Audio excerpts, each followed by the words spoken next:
അപ്പൊ തുടങ്ങാം. ആത്മനിർവൃതിയുടെയും ഒക്കെ തന്നെ അത്യുന്നതങ്ങളായ ശൃംഗങ്ങളുടെ ഉയരങ്ങളിലാണ് ഞാനിപ്പോ നിൽക്കുന്നത്.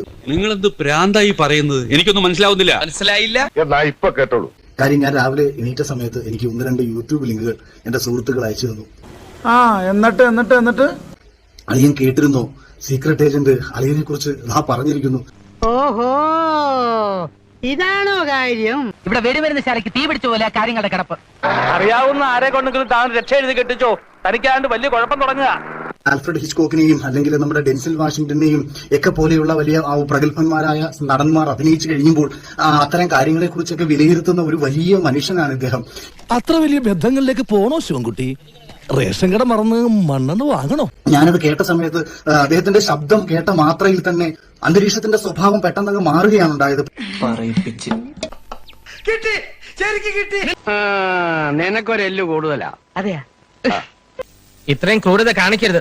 ഇത് നീ ചോദിച്ചു വാങ്ങിച്ചതാ. പെട്ടെന്ന് അന്തരീക്ഷം ഇരുണ്ടു. രാവിലെ തൊട്ട് മഴ വന്നു തുടങ്ങി. പിന്നീട് ഞാൻ അടുത്ത ഒരു മച്ചിപ്പശു നിൽപ്പുണ്ടായിരുന്നു. ആ മച്ചിപ്പശു ഇദ്ദേഹത്തിന്റെ ശബ്ദം കേട്ട സമയം ആ നിമിഷം പ്രസവിച്ചു. കുടിക്കാൻ പൈപ്പിലും വെള്ളമില്ല, കുറെ കെറ്റിലും വെള്ളമില്ല.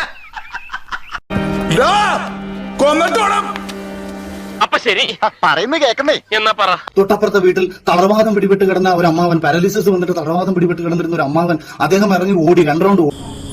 ഇവനെന്താ കരയാത്ത? ഇവന് അടുത്ത ആഴ്ച വേറൊരു പരിപാടി ഉണ്ട്. അപ്പൊ അതിനുവേണ്ടി കരച്ചിൽ മാറ്റി വെച്ചെങ്ങനെയാ. അപ്പോഴാണ് ഞാൻ ഇന്നും ചിന്തിക്കുന്നത്, ഇദ്ദേഹം എന്നെ കുറിച്ച് പറഞ്ഞല്ലോ, ഒരുപാട് സന്തോഷമുണ്ട്.